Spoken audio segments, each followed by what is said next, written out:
Hello students, welcome to डुक्रक्स। I am Ritika और आज की हमारी क्लास में हम डिस्कस करने जा रहे हैं हमारे एनसीईआरटी के जो चैप्टर है। हम बच्चों कर रहे हैं हमारा क्लास 10th का चैप्टर जिसका नाम है लाइफ प्रोसेस। लाइफ प्रोसेस वाले चैप्टर में हमने न्यूट्रिशन जो था हमारा एक लाइफ प्रोसेस हमने वो डिस्कस कर लिया था। अब हम एनसीईआरटी कल कोई भी टॉपिक है वो खत्म होने के बाद एनसीईआरटी आपसे कुछ क्वेश्चंस पूछती है ये चेक करने के लिए कि आपने जितना पढ़ा है वो आपको याद हुआ है, नहीं हुआ है, या फिर आपको कितना समझ आया है, कितना समझ नहीं आया है। तो वो जो क्वेश्चंस होते हैं बच्चों वो काफी ज्यादा इंपॉर्टेंट होते हैं। उन क्वेश्चंस को आप इग्नोर मत कीजिए, ठीक है। एग्जाम पॉइंट ऑफ व्यू से काफी ज्यादा इंपॉर्टेंट क्वेश्चंस होते हैं वो। क्लियर? सो हमारा पहला question on the topic nutrition. Nutrition पढ़ने के बाद हमारा पहला क्वेश्चन आता है, what are the differences between autotrophic nutrition and the heterotrophic mode of nutrition. आपसे पूछा गया है कि ऑटोट्रॉपिक न्यूट्रिशन जो होता है और हेटेरोट्रॉपिक न्यूट्रिशन जो होता है उनके बीच में क्या क्या डिफरेंसेस हैं। सबसे पहला डिफरेंस जो आता है ऑटोट्रॉपिक न्यूट्रिशन। जब भी बच्चों कोई भी डिफरेंसेस का क्वेश्चन पूछा जाए आपसे तो always make a separating table. इस तरह से आप ऑटोट्रॉपिक न्यूट्रिशन इधर लिखिए, बीच में एक लाइन लगाइए और अदर हैंड साइड आपको लिखना है हेटेरोट्रॉपिक न्यूट्रिशन। ये लिखने के बाद इस तरीके से ही आपको डिफरेंसेस बताने हैं।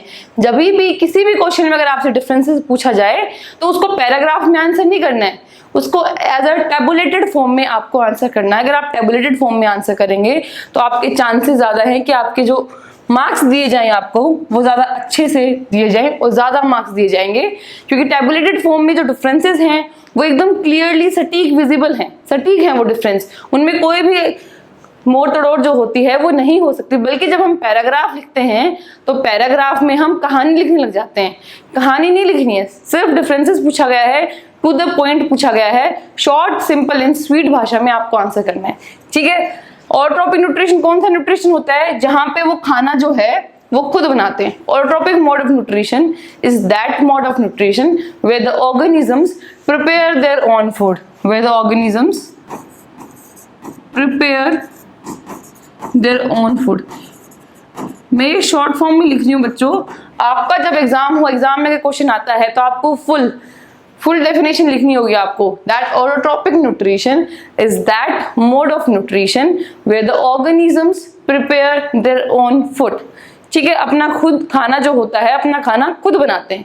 On the other hand heterotrophic mode of nutrition में क्या होगा? इस टाइप के न्यूट्रिशन में ऑर्गेनिज्म जो हैं वो अपना खाना खुद नहीं बनाते हैं, बल्कि क्या करते हैं? दे ऑब्टेन देयर फूड, वो अपना खाना ऑब्टेन करते हैं बाकी ऑर्गेनिज्म से। They obtain their food from other organisms, बाकी ऑर्गेनिज्म से वो अपना खाना जो है वो ऑब्टेन करते हैं। क्लियर? दूसरा एग्जाम्पल, दूसरा डिफरेंस आएगा क्या है? इनके एग्जाम्पल्स क्या क्या हैं? इनके जो एग्जाम्पल्स हैं वो क्या है? ऑटोट्रॉपिक मोड ऑफ न्यूट्रिशन में एग्जाम्पल्स क्या है हमारे पास? प्लांट्स, ठीक है, जिनको हम प्रोड्यूसर्स भी बोलते हैं। उनको प्रोड्यूसर्स हम इसीलिए बोलते हैं क्योंकि वो खाना प्रोड्यूस करते हैं बाकी के ट्रॉफिक लेवल्स के ऑर्गेनिजम्स के लिए। They are the producers because they produce the food for the organisms on the next trophic level. Clear? उसके बाद अगर हम हेटेरोट्रॉपिक मोड ऑफ न्यूट्रिशन के एग्जाम्पल्स की बात करें तो हम खुद एनिमल्स, ह्यूमन बींग्स, हम सब क्या हैं? हेटेरोट्रॉपिक मोड ऑफ न्यूट्रिशन से अपना खाना जो है हम ऑब्टेन करते हैं। अब ये खाना किस तरीके से बनाते हैं? ये जो खाना होते हैं प्लांट्स जो होंगे वो अपना खाना जो है वो किस मेथड से प्रिपेयर करेंगे? They prepare the food using the method photosynthesis. Photosynthesis होगा। फोटोसिंथेसिस के लिए क्या क्या रिक्वायरमेंट है बच्चों? फोटोसिंथेसिस के लिए 4 चीजों की रिक्वायरमेंट है। सबसे पहली चीज क्या है? Carbon dioxide. Next is water, that is H2O। Third is sunlight, that comes us from the source sun, ठीक है। And the fourth being the pigment which is able to absorb the sunlight and that pigment is known as chlorophyll. Clear? 4 चीजों की requirement है photosynthesis के लिए। सबसे पहली carbon dioxide, दूसरा पानी, तीसरा सनलाइट और चौथा हमारे पास है क्लोरोफिल। ठीक है, 4 चीजों की रिक्वायरमेंट है फोटोसिंथेसिस के लिए।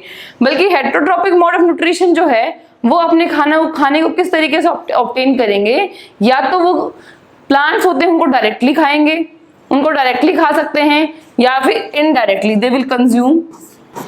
2 मेथड्स आएंगे इसमें हमारे पास, डायरेक्टली और इनडायरेक्ट। 2 मेथड्स आएंगे हमारे पास। डायरेक्टली में क्या होगा, जैसे कि हम देखते हैं काऊ है, काऊ कोई क्या लगी हुई, ग्रास लगी हुई है, काऊ किसी ग्रास को डायरेक्टली एब्जॉर्ब करे खा रही है। जिराफ है, जिराफ हमारे पास जो लीव्स हैं प्लांट की लीव्स को डायरेक्टली खा रहा है, वो एक मेथड है डायरेक्ट मेथड। इनडायरेक्ट मेथड जो कि हम ह्यूमन बींग्स अपनाते हैं, हम क्या करेंगे, हम प्लांट बेस्ड प्रोडक्ट्स को खाएंगे, उनको उस प्रोसेस को रिफाइन कर देंगे।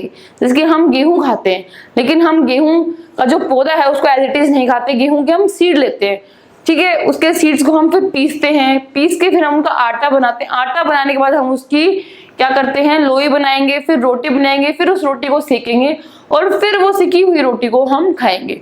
तो इट्स अ लॉन्ग प्रोसेस। तो ये डायरेक्ट प्रोसेस नहीं है, ये इनडायरेक्ट प्रोसेस आता है। तो जो हमारे पास हेटेरोट्रॉपिक मोड ऑफ न्यूट्रिशन वाले जो हैं वो या तो डायरेक्ट अब्जॉर्ब करेंगे या फिर इनडायरेक्ट करेंगे।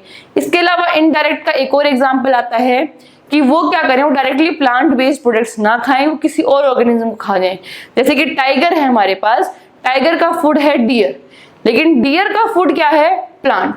क्लियर। तो इनडायरेक्टली क्या हुआ, प्लांट अब्सॉर्ब किया गया है, लेकिन डायरेक्ट अब्सॉर्प्शन जो है, डायरेक्ट ईटिंग जो है, डायरेक्ट ऑब्टेन नहीं है। That comes under the indirect method. Clear है बच्चों। अगले क्वेश्चन की तरफ मूव करते हैं। अगला क्वेश्चन हमारा कहता है, where do the plants get each of the raw material required for the process of photosynthesis. Photosynthesis के लिए जो आइटम्स का रिक्वायरमेंट है या फिर जो रॉ मटेरियल्स का रिक्वायरमेंट है वो कहाँ से आता है, उनका पूछा गया है सोर्स। ठीक है, उनका हमसे सोर्स पूछा है कि उनका जो सोर्स है वो सोर्स क्या है। सबसे पहली बात तो हमें इस क्वेश्चन के आंसर करने के लिए हमें पता होना चाहिए कि फोटोसिंथेसिस के रॉ मटेरियल्स कौन कौन से हैं बच्चों। अभी मैंने आपको पिछले क्वेश्चन में बताया था फोटोसिंथेसिस के क्या हैं, 4 रॉ मटेरियल्स हैं। फोटोसिंथेसिस के हमारे पास क्या हैं, we have 4 raw materials, we have 4 raw materials. ठीक है, 4 हैं। सबसे पहला है कार्बन डाइऑक्साइड, दूसरा है हमारे पास वाटर, तीसरा है हमारे पास sunlight and 4th raw material है हमारे पास क्लोरोफिल। ठीक है, ये 4 क्या है हमारे पास बच्चों, ये 4 हमारे पास रॉ मटेरियल है। क्लियर, 4 रॉ मटेरियल हो गए। अब पूछा गया है हमसे इनका सोर्स। सोर्स क्या है, यानी कि ये चारों रॉ मटेरियल जो हैं ये हमें मिलते कहाँ से या फिर मिलते कैसे हैं। कार्बन डाइऑक्साइड की बात करें तो कार्बन डाइऑक्साइड कहाँ से मिलेगा बच्चों, कार्बन डाइऑक्साइड कहाँ से मिलेगा, कार्बन डाइऑक्साइड कहाँ प्रेजेंट है, हवा में प्रेजेंट है। हम सांस ले रहे हैं या फिर हम कार्बन डाइऑक्साइड छोड़ रहे हैं, ठीक है, तो क्या है वो कहाँ जा रहा है, वो कहाँ हो रहा है, वो सिर्फ सारा का सारा हवा में प्रेजेंट है। हवा को हम क्या बोलेंगे बायोलॉजिकल टर्म्स में, हम बोलेंगे एटमॉस्फेयर, हमारे एटमॉस्फेयर में प्रेजेंट है। तो कार्बन डाइऑक्साइड का सोर्स क्या हुआ, सोर्स क्या हुआ हमारे पास, इसका सोर्स हुआ एटमॉस्फेयर। ठीक है, सोर्स हो गया एटमॉस्फेयर। वाटर, प्लांट्स वाटर कहाँ से लेंगे, वाटर अब्सॉर्ब करता है रूट्स। रूट्स का काम ही क्या है, एनकरेज करना प्लांट को, उसको सपोर्ट लेना, उसको बांध के रखना। और उसके साथ ही साथ सबसे मेजर फंक्शन जो रूट का है वो ये है कि वो पानी को अब्सॉर्ब करे। सॉइल के अंदर जो पानी चला गया है, मिट्टी के अंदर जो पानी है, उस पानी को एब्सॉर्ब करे और प्लांट के बाकी हिस्सों तक उस पानी को पहुंचाए, ये काम है रूट्स का। तो क्या हुआ, वाटर का सोर्स का हुआ हमारे पास सॉइल हुआ। ठीक है, वाटर का सोर्स क्या है हमारे पास, रूट से आएगा। रूट कहाँ से लेगी, सॉइल से लेगी। और उसी सॉइल को बायोलॉजिकल टर्म्स में हम क्या बोलेंगे बच्चों, हम बोलेंगे लिथोस्फेयर। ठीक है, हम बोलेंगे उसको लिथोस्फेयर। क्लियर। अगर एग्जाम में बच्चों आपसे क्वेश्चन पूछा जाए ना तो आप सिर्फ ये नहीं लिख सकते 4 रॉ मटेरियल्स हैं, 4 ये हैं, इनके सोर्स ये हैं, आपको थोड़ा सा एलोबरेट करना पड़ेगा। सबसे पहले जब भी कोई क्वेश्चन पूछा जाता है इस टाइप का, where do plants get each of the raw materials required for photosynthesis, सबसे पहली लाइन में आपको फोटोसिंथेसिस को डिफाइन करना है। सिर्फ एक लाइन में, लंबी चौड़ी पैराग्राफ नहीं बनाना है, सिर्फ एक लाइन में आपको डिफाइन करना है what do you mean by photosynthesis. एक लाइन में फोटोसिंथेसिस की डेफिनेशन दी, फिर फोटोसिंथेसिस की जो रिएक्शन है वो रिएक्शन दी आपने, रिएक्शन देने के बाद आपने बताया there are 4 raw materials and these are the 4 raw materials आपने दे दिया। फिर 1 बाय 1 करके आप उनका डिस्कशन करेंगे कि कार्बन डाइऑक्साइड का जो सोर्स है वो एटमॉस्फेयर है, वाटर जो है उसका सोर्स लिथोस्फेयर कैसे है, क्योंकि रूट्स अब्जॉर्ब करेंगे सॉइल से and therefore the source is known as lithosphere. Clear? Proper तरीके से आपको जो आंसर है वो करना है। आंसर राइटिंग बच्चों काफी ज्यादा इंपॉर्टेंट है क्लास 10th लेवल पे। अगर आप अभी इसी टाइम पे इसी एज में अगर आप आंसर राइटिंग की जो कला है, this is an art of answer writing, अगर आप वो सीख गए तो आपको सिर्फ इस एग्जाम में हेल्प करेगा, आपके आने वाले फ्यूचर एग्जाम्स में अगर आप कोई भी एग्जाम दे उसमें आपको बहुत ज्यादा हेल्प मिलने वाली है। क्योंकि अगर एक बार आपने आंसर लिखना अच्छे से सीख लिया ना कि आंसर को लिखना कैसे डील करना है, अब उस हिसाब से लिखिए। मान लीजिए अगर आप टीचर होते और आपके सामने क्वेश्चन होता और बच्चे ने लिखा है तो बच्चा कितने अच्छे तरीके से उसको प्रेजेंट कर सकता है, आप वो देखिए। आप कोशिश कीजिए अपने हर आंसर को एकदम बेस्ट तरीके से आप कैसे प्रेजेंट करें कि जो इवेल्युएटर है, जो आपका आंसर शीट को चेक कर रहा है, उसको ज्यादा मेहनत ना लगे, उसको ज्यादा जोर नहीं आए और वो आराम से देख ले कि अच्छा इसने सारे पॉइंट्स मेंशन किए हैं, सब कुछ सही से लिखा है and yes I have to give him the full marks. ठीक है, इस हिसाब से आप अपना आंसर लिखिए बच्चों। ठीक है, अच्छे से देख लीजिए, अच्छे से समझिए ध्यान से। ठीक है, coming back to the topic sunlight. Sunlight का सोर्स क्या है? सनलाइट का सोर्स तो हमारे पास सन है। Ultimate source of energy on earth क्या है? सन। तो सनलाइट का सोर्स तो क्या हुआ? सन। क्लोरोफिल, क्लोरोफिल कहाँ प्रेजेंट होता है बच्चों? क्लोरोफिल प्रेजेंट होता है हमारे पास क्लोरोप्लास्ट में। क्लोरोप्लास्ट क्या है? एक टाइप का प्लास्टिड है। प्लास्टिड क्या है? एक टाइप का सेल ऑर्गेनली है। और सेल ऑर्गेनली किस में होते हैं? सेल्स में होते हैं। किसकी सेल्स में प्लास्टिड प्रेजेंट है? लीफ में प्रेजेंट है। ठीक है, तो क्लोरोफिल का सोर्स क्या हुआ? क्लोरोफिल का सोर्स हुआ हमारे पास यहाँ लीव्स, और स्पेसिफिकली कौन सी लीव्स? जो ग्रीन कलर की हैं, तो ग्रीन लीव्स। ठीक है, तो क्या हुआ हमारे पास यहाँ पे आंसर हो गया ग्रीन लीव्स। ठीक है, चलिए समझाएं आपको क्लोरोफिल का। क्लोरोफिल जो है, chlorophyll is present in chloroplast. Chlorophyll present होता है क्लोरोप्लास्ट। ठीक है, क्लोरोप्लास्ट क्या है? Chloroplast is a type of plastid, एक टाइप है प्लास्टिड्स का। प्लास्टिड्स क्या है? सेल ऑर्गेनेलीज हैं। ये क्या हैं? ये सेल ऑर्गेनेलीज हैं। सेल ऑर्गेनेलीज प्रेजेंट होती हैं सेल्स में। अब हम स्पेसिफिकली बात करें किसकी सेल्स में प्रेजेंट होगा ये हमारे पास लीफ सेल्स जो होंगी, लीफ सेल्स में प्रेजेंट होगा, और स्पेसिफिकली वो लीफ सेल्स जो कि ग्रीन कलर की होंगी। ठीक है, क्योंकि क्लोरोफिल हमारा ग्रीन कलर का होता है। क्लियर? इस तरीके से हम डिराइव कर सकते हैं कि क्लोरोफिल जो है उसका सोर्स है हमारे पास ग्रीन लीव्स। क्लोरोफिल का सोर्स है हमारे पास ग्रीन लीव्स। तो इस तरीके से आपको इसी चीज को आपको पैराग्राफ में लिखनी है, लाइन में लिखनी है। अब चाहे तो इस टाइप का फ्लो चार्ट जो है वो भी बना सकते हैं अपने आंसर में। इस तरीके से चीजें करके आपको अपना आंसर करना है। सो क्लियर है? इस क्वेश्चन का आंसर 4 रॉ मटेरियल्स हैं, चारों के 4 रॉ मटेरियल्स के 4 सोर्स हैं। Clear? Okay, moving on to the next question. The next question says what is the role of acid in our stomach. हमारे स्टमक में एसिड का रोल पूछा गया है। ठीक है, स्पेसिफिकली कौन सा एसिड रिलीज होता है स्टमक में? स्टमक में हमारे पास रिलीज होता है हाइड्रोक्लोरिक एसिड, जिसको हम HCl करके भी बोलते हैं। ठीक है, जिसको हम बोलते हैं HCl या फिर हाइड्रोक्लोरिक एसिड। ये एसिड रिलीज होता है स्टमक में। इसका रोल पूछा गया है, दैट क्या रोल है? What is the role of, role पूछा गया है आपसे, what is the role of HCl। Role of HCl सबसे पहला क्या है? To create acidic environment, to create the acidic environment. Acidic environment create करने का इसका रोल है। ठीक है, क्यों एसिडिक एनवायरनमेंट क्रिएट करने का रोल? क्योंकि एसिड क्या है? एसिड एसिडिक एनवायरनमेंट ही क्रिएट करेगा। अब हमें स्टमक में एसिडिक एनवायरनमेंट क्यों चाहिए? क्योंकि स्टमक एक और एंजाइम को रिलीज करता है, एक और एंजाइम को रिलीज करता है स्टमक, जिसका नाम है पेप्सिन, जिसका नाम है पेप्सिन, जो क्या करेगा? प्रोटीन डाइजेशन में हेल्प करेगा। Pepsin will help us in our protein digestion. Protein digestion में हेल्प किया पेप्सिन ने। और ये एंजाइम जो है ये तभी एक्टिव है जब हम इसको एसिडिक पीएच देंगे। ये एंजाइम तभी काम करेगा, ये एंजाइम तभी काम करेगा बच्चों जब हम इस एंजाइम को एसिडिक एनवायरनमेंट देंगे। एसिडिक एनवायरनमेंट देने के लिए HCl का रिलीज हुआ।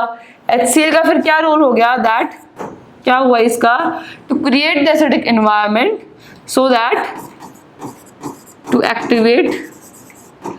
Activate the pepsin enzyme. Pepsin enzyme जो है वो हमारा एक्टिवेट हो जाए। ठीक है, दो रोल हो गए, या फिर इसको आप सेम एक ही रोल में लिख सकते हो, एक ही लाइन में आप लिखना चाहें तो आप लिख सकते हैं कि क्या है, that HCl is required to create the acidic environment because acidic environment is required for the activation of the pepsin enzyme. Acidic environment is required for the activation of the pepsin enzyme. Therefore, HCl is released by the stomach to maintain that acidic environment. ठीक है, so that pepsin can function easily and therefore the protein digestion can occur smoothly. Clear? So that the protein digestion can occur smoothly. इस तरीके से आप लिख सकते हैं। ठीक है, अब एक और रोल आता है इसका, तीसरा रोल एसिड है। अब एसिड क्या कर देगा, एसिड की और भी खतरनाक चीजें होती हैं, हार्मफुल इफेक्ट्स होते हैं एसिड के। एसिड का अब क्या करेगा, अगर हमने कुछ खाना खाया है, अब हमारे खाने के ऊपर कोई हार्मफुल बैक्टीरियाज प्रेजेंट थे बच्चों, ठीक है, कुछ हार्मफुल माइक्रो ऑर्गेनिज्म जो थे वो प्रेजेंट थे, वो हमने खा लिए, लेकिन वो हमारी बॉडी के लिए हार्मफुल है। तो क्या होगा, जो HCl है, जो एसिड हमारे पास हाइड्रोक्लोरिक एसिड, ये एसिड उन बैक्टीरियाज को किल कर देगा, therefore protecting us from those harmful microorganisms, protecting us from those harmful microorganisms। तो थर्ड रोल हम इसका लिखते हैं, it kills bacteria,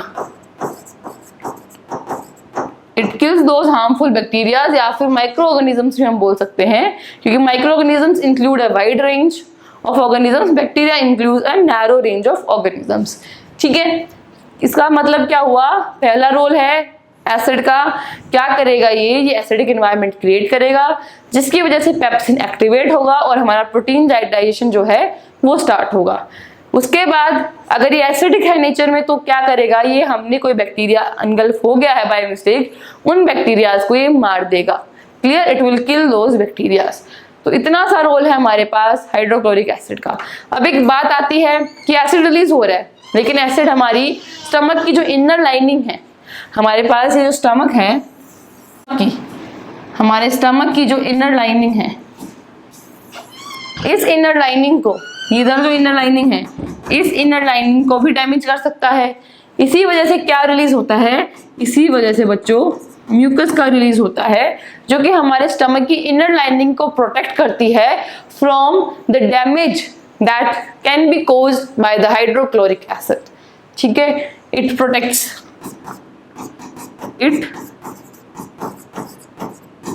the inner lining, it protects the inner lining of stomach, it protects the inner lining of stomach from being damaged,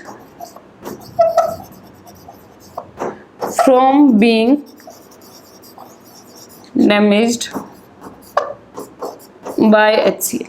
clear, from being damaged by the HCl stomach। ठीक है बच्चों,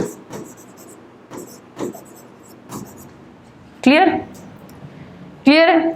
इसी answer में मैंने आपको तीनों चीजें बता दी हैं। अगर ओवरऑल अगर आपसे पूछा जाए कि स्टमक में क्या रोल होता है, कौन कौन से डाइजेस्टिव एंजाइम्स रिलीज होते हैं, क्या उनका फंक्शन है, तो तीनों चीजें बता दी मैंने आपको। सबसे पहली चीज हाइड्रोक्लोरिक एसिड, जो क्वेश्चन में पूछा गया था, उसका रोल बता दिया। दूसरी चीज पेप्सिन एंजाइम जो करता है प्रोटीन डाइजेशन, उसका रोल बता दिया मैंने आपको। तीसरी चीज म्यूकस, उसका रोल बता दिया मैंने आपको। अगर अलग से स्टमक के बारे में पूछा जाए तो आप ये सारी राम कहानी लिखाना, सिर्फ हाइड्रोक्लोरिक पूछा जाए तो आप ये लिख के आना, सिर्फ पेप्सिन पूछा जाए तो आपको बताना है कि pepsin involves the protein digestion, और पेप्सिन एसिडिक एनवायरनमेंट में काम करता है, इसके लिए HCl बनाया जाता है, और HCl से डैमेज से, HCl की डैमेज से प्रोटेक्ट करने के लिए म्यूकस का रिलीज होता है। क्लियर, ये सारी आपको अच्छे से अच्छे तरीके से अच्छे फॉर्मेट में आपको लिखना अपनी आंसर में। क्लियर, अगले क्वेश्चन की तरफ बढ़े। ठीक है बच्चों, अब आते हैं अगले क्वेश्चन की तरफ। अगला क्वेश्चन देखते हैं क्या कहता है, what is the function of digestive enzymes. Digestive enzymes का फंक्शन पूछा गया है। कौन से स्पेसिफिक डाइजेस्टिव एंजाइम्स, ये डाइजेस्टिव एंजाइम्स उनकी बात कर रहा है जो कि हमारे पास रिलीज होते हैं स्मॉल इंटेस्टाइन में। ठीक है, दीज एंजाइम्स बात कर रही है हमारे पास स्मॉल इंटेस्टाइन वाले। अगर अदरवाइज अगर क्वेश्चन में स्पेसिफिकली मेंशन ना हो तो बहुत सारे डाइजेस्टिव एंजाइम्स है, सारे के सारे क्या है, डाइजेस्टिव एंजाइम्स है। ठीक है, सारे डिस्कस कर लेते हैं। चलिए सबसे पहले सलाइवरी ग्लैंड से स्टार्ट करते हैं। हमारे पास रिलीज होता है सलाइवरी अमाइलेज, हमारे पास रिलीज होता है सलाइवरी अमाइलेज, जो कि क्या करेगा, स्टार्च के ब्रेकडाउन में, स्टार्च के ब्रेकडाउन में रोल प्ले करेगा। ठीक है, उसके बाद स्टमक में हमारा कौन सा था, स्टमक में आएगा हमारे पास पेप्सिन, जो हेल्प करेगा प्रोटीन डाइजेशन में, जो हेल्प करेगा हमारे पास प्रोटीन डाइजेशन में। उसके बाद जब हम स्मॉल इंटेस्टाइन की बात करते हैं तो स्मॉल इंटेस्टाइन क्या करेगी, स्मॉल इंटेस्टाइन लीवर और पेनक्रियाज से जो सीक्रेशंस हैं उनको भी रिसीव करती है हमारी स्मॉल इंटेस्टाइन। क्लियर, उनको भी रिसीव करेगी। तो स्मॉल इंटेस्टाइन जो लीवर से रिसीव करती है उसको हम बोलते हैं बाइल जूस, उसको हम बोलेंगे बाइल जूस। बाइल जूस के दो काम है, डुअल नेचर है। सबसे पहला जो एसिडिक एनवायरनमेंट क्रिएट किया था HCl ने, उस एसिडिक एनवायरनमेंट को अल्कलाइन एनवायरनमेंट में चेंज करना, पहला काम। दूसरा काम, जो मोटे मोटे बड़े बड़े फैट ग्लोब्यूल्स हैं उनको छोटे छोटे टुकड़ों में यानी कि स्मॉलर फैट ग्लोब्यूल्स में चेंज करना। ठीक है, तो क्या रोल है इसका, पहला रोल है अल्कलाइन एनवायरनमेंट जो है, अल्कलाइन एनवायरनमेंट क्रिएट करना, और दूसरा रोल है इसका लार्ज फैट ग्लोब्यूल्स को ब्रेक करके स्मॉल फैट ग्लोब्यूल्स में ब्रेक करना। क्लियर। उसके बाद हमारे पास फोर्थ आता है ट्रिप्सिन। ट्रिप्सिन क्या है बच्चों, एक पैनक्रियाटिक एंजाइम है जो ये जो फैट ग्लोब्यूल छोटे छोटे बच गए थे इनको फर्दर डाइजेस्ट कौन करेगा, हमारा ट्रिप्सिन करेगा। तो कंप्लीट क्या हो जाएगा हमारा यहाँ पे फैट डाइजेशन जो है वो हो जाएगा। उसके बाद स्मॉल इंटेस्टाइन अपनी कुछ एंजाइम रिलीज करती है। स्मॉल इंटेस्टाइन की जो लेयर्स होती हैं उनके अपने कुछ अलग एंजाइम्स होती हैं, एंजाइम्स फ्रॉम स्मॉल इंटेस्टाइन। वो क्या करेंगे, वो फर्दर एब्जॉर्प्शन में हेल्प करेंगे। किसकी एब्जॉर्प्शन बच्चों, एब्जॉर्प्शन हमारी किसकी होगी, हमारे पास यहाँ वाटर की एब्जॉर्प्शन, विटामिन्स की होगी। इसके अलावा किसकी एब्जॉर्प्शन होगी, हमारे पास मिनरल्स की। क्लियर, ये सारा काम करते हैं। अब देखें सलाइवरी अमाइलेज किसके द्वारा रिलीज किया गया था, सलाइवरी अमाइलेज जो था वो हमारा किसके द्वारा रिलीज किया गया था, सलाइवरी ग्लैंड्स। ठीक है, क्या था हमारा, सलाइवरी ग्लैंड्स। पेप्सिन जो था वो किसने रिलीज किया, पेप्सिन रिलीज किया हमारे पास स्टमक ने। क्लियर। उसके बाद बाइल जूस, बाइल जूस का रोल जो था किसने किया, बाइल जूस लीवर ने। ट्रिप्सिन जो था, ट्रिप्सिन किसने किया हमारे पास, पैनक्रियाज ने। और ये किसने किया, तीनों मिलके किसको सिक्रीशन करते हैं, ये सारे के सारे ये हमारे पास करते हैं स्मॉल इंटेस्टाइन को, स्मॉल इंटेस्टाइन। ठीक है, लार्ज इंटेस्टाइन का फर्दर काम होता है अब्जॉर्प्शन, सिर्फ और सिर्फ वाटर अब्जॉर्प्शन। विटामिन मिनरल्स का फर्दर अब्जॉर्प्शन नहीं होता, सिर्फ वाटर अब्जॉर्प्शन का काम होता है हमारे पास लार्ज इंटेस्टाइन का। क्लियर। पूरा का पूरा आपको क्रक्स में डाइजेस्टिव सिस्टम भी रिवाइज हो गया, लेकिन ऑल दो क्वेश्चन में पूछा गया आपसे what is the function of digestive enzyme, सिर्फ डाइजेस्टिव एंजाइम्स का फंक्शन पूछा गया था। तो हमारे पास एंजाइम्स कौन कौन से हैं, कौन कौन से एंजाइम्स यहाँ पे हमारे पास, सारे के सारे हमारे पास 5 एंजाइम्स हैं। इन 5 एंजाइम्स को आप बताओगे, इनका आप रोल बताओगे, आप फर्दर डिस्कस करोगे कि कौन कौन से ग्लैंड जो है इनको रिलीज करते हैं 1 बाय 1 करके। ठीक है, इस तरीके से आपको अपनी आंसर राइटिंग जो है वो आपको प्रोसीड करनी है। अगला क्वेश्चन बच्चों कहता है how is the small intestine designed to absorb the digested food, कि स्मॉल इंटेस्टाइन का डिजाइन कैसा है कि वो सबसे ज्यादा मैक्सिमम अब्जॉर्प्शन करे। ठीक है, स्मॉल इंटेस्टाइन का डिजाइन कैसा है। अब आपको मेरे बिना बताए आपको पता होगा स्मॉल इंटेस्टाइन का डिजाइन कैसा है बच्चों, कुछ इस तरीके से है कि नहीं। ठीक है, राउंडेड फिगर्स है हमारे पास स्मॉल इंटेस्टाइन में।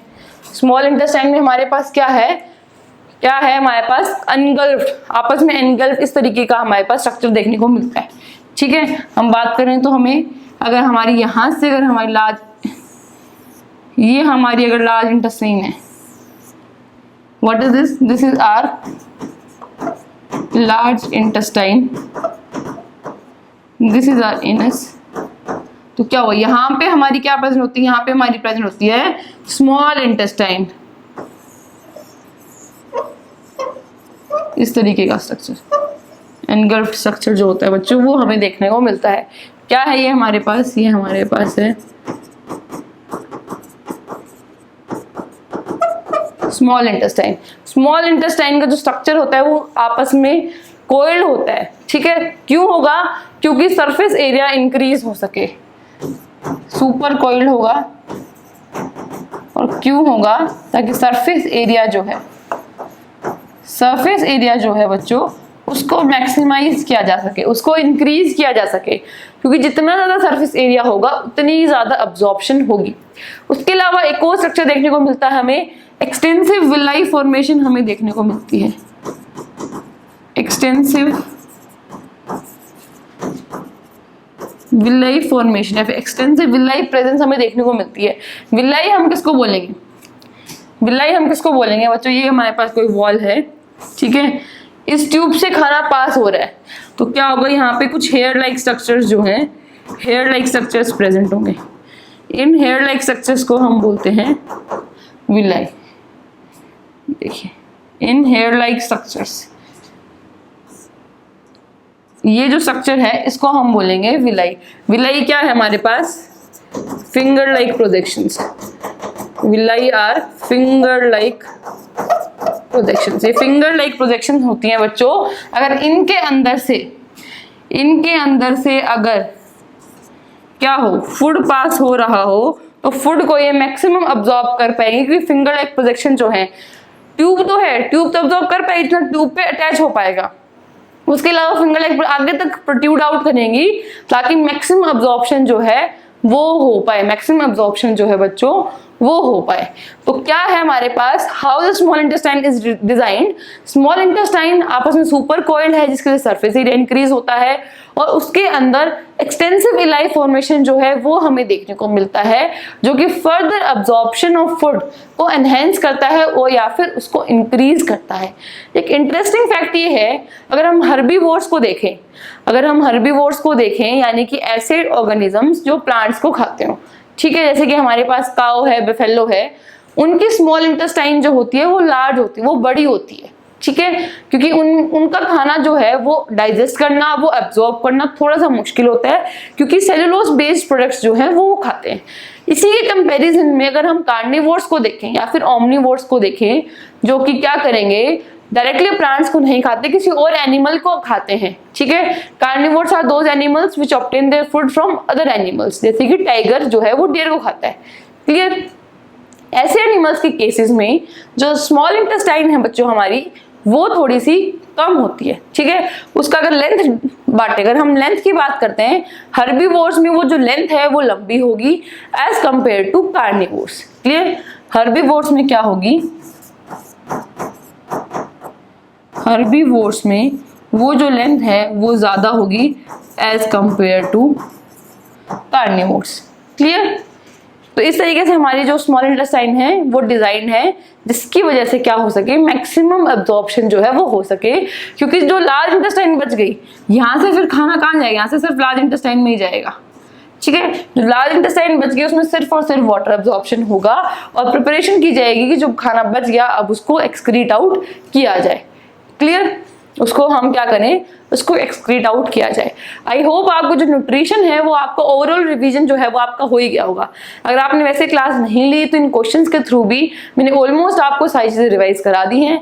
आई होप आपको सब समझ आया हो। कुछ डाउट है तो प्लीज हमसे कनेक्ट कीजिए, मुझसे जरूर पूछिए। अगर आपको कोई भी डाउट कहीं पे भी अगर आपको लगता है कि मैम मुझे समझ नहीं आ रहा, I would be really happy to help you out. And thank you so much. Keep learning and keep growing.